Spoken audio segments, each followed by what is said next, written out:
Now, you are a wonderful and very accomplished science communicator in your own right, and you also are the daughter of the Nobel Prize-winning physicist Stephen Hawking. And I know you have collaborated a lot with him when he was alive. And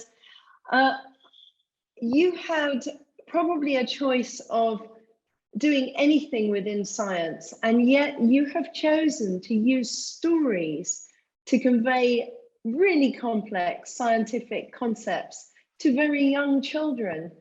Why? Well, I'm just going to rewind a bit there. My father, bless him, sitting over my shoulder there, beautiful black and white portrait that you can see. He didn't actually win a Nobel Prize. It was one of his greatest ambitions. And rather sadly, the last Nobel Prize for physics, or the last but one, was awarded to his lifelong colleague, Sir Roger Penrose, for his work on black holes. And Sir Roger very graciously said that had my father still been alive, they would no doubt have shared the prize. So there we are. Now, I am actually a storyteller. I'm a writer, not a scientist. So I came to this whole idea of science communication from a very different aspect to scientists. And that was really very interesting and a very good place to start, because it all came about, this big project I did with my father and a lot of other world-leading scientists, to get them to write about their work in ways that young children could relate to and be entertained by, and have that same sense of wonder and discovery and joy that scientists experience through their work, but that somehow can get lost in the process of transferring science into education. So anyway, so this all started at my son's birthday party, because the little boy went up to my dad and, very confidently said, "So, Stephen, tell me what would happen to me if I fell in a black hole?" And my father said, "You'd be turned into spaghetti." And so the children were very sort of excited by this idea of becoming spaghetti. And I realized the brilliance of that answer was that not only was it scientifically accurate, because there's a thing called spaghettification, but it was also relatable. It gave them an image. It took something from the everyday life of most children and it put it into this fabulous, exotic, extreme context, but it drew a link.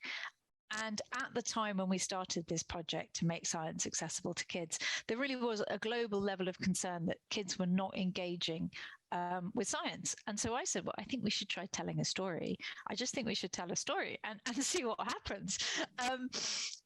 And in a way, we wrote the first book actually really for that boy at the birthday party for my son and for the other children in the room. And of course, we had no idea this was going to end up as a 7-book series and would sort of encompass the science of the whole universe through the method of storytelling. But you see, it speaks to the power of stories and the power of us being able to understand things that we think we can't reach for if we put them in an experiential context. And I love some of the content Lucy, we just heard about. That's beautifully put.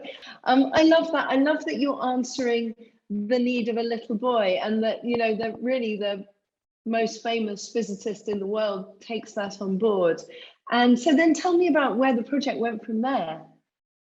So we started off to write, as I said, one book, and originally it was going to be a book about basically the theory of everything. We were going to try and describe the whole universe in one book, and then we realized that even for us that was a bit of an overreach. So we thought we'd narrow it down to black holes. So it's a story about a boy and a black hole, and what happens if you fall into a black hole, and whether we can ever recover the person who's fallen into a black hole. But it's also about it's about home, it's about family, it's about friendships, it's about having a sense of adventure, it's about doing something that you don't think you can do, but managing to do it by finding out bits of information and piecing them together in order ultimately, as in many good stories, to fight the forces of evil and restore good to the universe. So all this kind of comes together in this fabulous synthesis of adventure and science and storytelling. And then because we realized that we hadn't kind of achieved what we wanted to say in one book, and because it was very popular, because kids liked it. And you've got to think, this was really one of the first books that attempted to put a narrative to very pure abstract science, really. Well, I wanted to ask you about that. What is it about stories that help convey abstract ideas? Yes, again, I think it's because you I think what we just heard, right, about the science of stories, that you get that response, that both that physiological and that neurological response of experiencing. And because as humans, that's how we process our lives. We process them through our experience, and then we try and order it, whether it's by the stories we tell each other, the stories we read, the stories we see, even through our dreams. It's all about this kind of trying to find meaning in existence by an ordering of this kind of random thing called life that happens to us, and we're trying all the time to make sense of it, and stories just help us to do that. And we found this process of putting it into a story and then sort of discreetly adding information, building throughout a story, somehow helps you to do that, because you've gone on a journey, you've seen the universe through the eyes of two kids, and you've learned what they've learned. You found out what did they need to know in order to take the next step, to unpick, you know, the first book is called George's Secret Key to the Universe. And the secret key, of course, is knowledge, but it's also imagination. It's also having that intuitive imagination that allows you to make this next big leap. I remember I was once giving a talk about stories, and someone stood up in the audience afterwards who must have been a scientist and said quite aggressively, well, everything you've been saying about stories, you must understand it does not apply to science. Scientists do not tell stories. But you, well, I mean, you and your father are the living contradiction of that. Carry on. Well, we came up against this at the beginning with the first book. We had a bit of a backlash about, this is not how you teach kids science. This is not what children need. Why are you trying to do this? And we just actually, I'm afraid my father's a pretty determined man, very famously in all sorts of ways. And he had always used relatable concepts to relay abstract ideas through his professional physics lectures, even, the very high level ones. When I was a child, I used to draw a lot, and he used to have me draw the illustrations for his professional physics lectures. And they're all very silly, like a chicken looking at an egg and scratching its head going, well, I don't know which one came first, or somebody looking for so he'd always, to an extent, used humor, adventure, storytelling, and this idea of relatable concepts throughout his work. And so extrapolating that into children's stories for him wasn't a big leap. But, the Brief History of Time caused a bit of commotion, because at the time there was this idea that it wasn't okay to be popular and to be a physicist. I mean, that was, explicitly stated, you can be popular or you can be a physicist, but you can't be both. So he'd already done quite a lot of iconoclasm.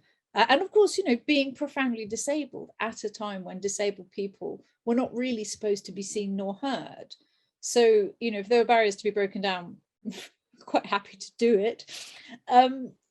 And we just felt very strongly that we tried these stories on kids. We tried talking to kids. We tried talking about them. What did they want to know about? How did they want to know about this stuff? And the responses we got belayed the kind of criticism we also received. And yes, I mean, I do fundamentally, I agree. I understand what the scientists were saying, because science and stories for the mind of a scientist don't necessarily go together.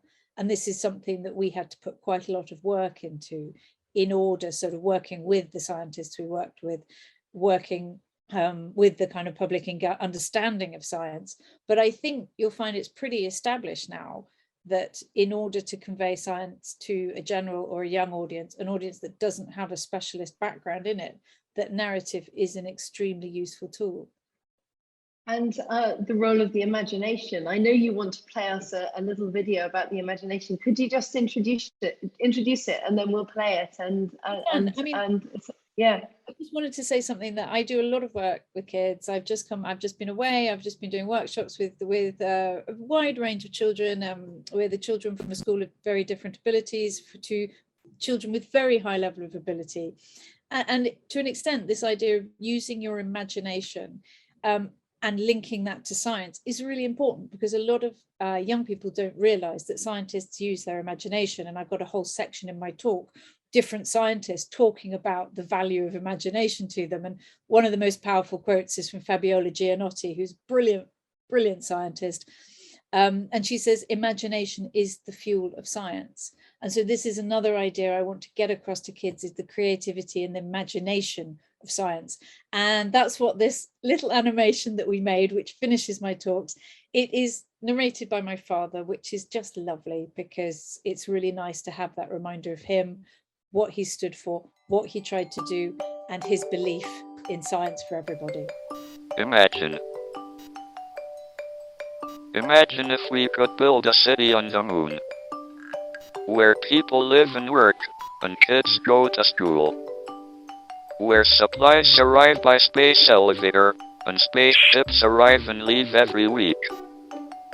This is possible.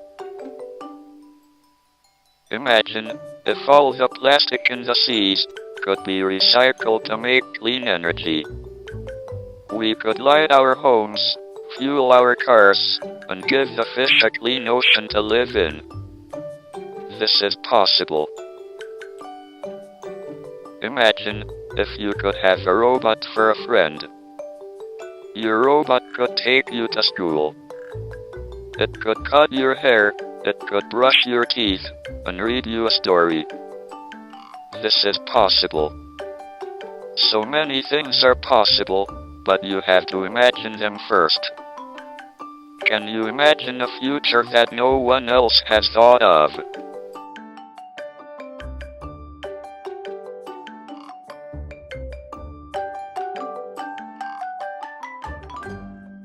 That's absolutely lovely, Lucy. Thank you so much. Thanks for that contribution.